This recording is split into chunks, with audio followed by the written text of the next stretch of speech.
There was a report out that there's actually fewer millionaire filers in New York. I think Gannett had that story. What does that say primarily about New York's tax structure and also just about the overall Well, economy? the main reason there'd be fewer millionaire filers in New York is because of the recession and the impact on the financial markets. Mm-hmm. That's a syndrome we've seen all over the country.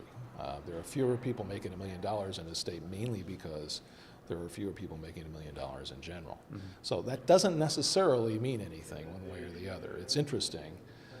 I think that the impact of having higher taxes on the upper slice of income earners, I think, is fairly self-evident. It's common sense. If you raise taxes 31%, which is what this was, on people who have a great deal of discretion over where they work and how they earn their income, some of them will decide to work or live in different places or earn their income differently. And that's, why we should suspend what we've always thought about this. For instance, this legislature, people in both parties for decades, has justified tax policy in the name of what it does to people's behavior. All of a sudden, we're claiming this tax increase is being justified on the grounds that it won't affect anybody's behavior.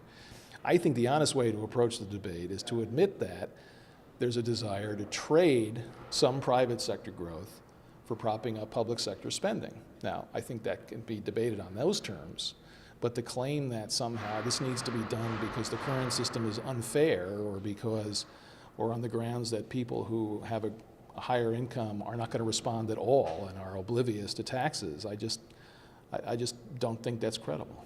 Ron, how can keeping this tax on high-income earners, the so-called millionaires tax, how can this actually help New York's economy?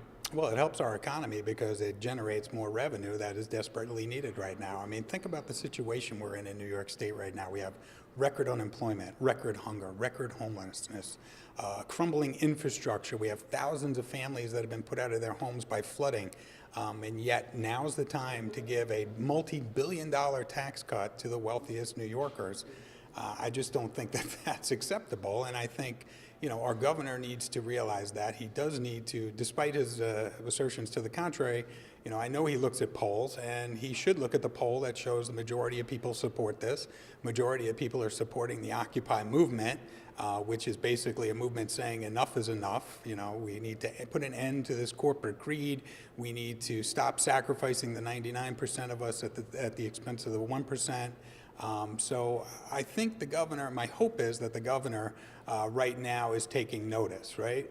Because he's definitely getting painted as the governor of the top 1% at this point.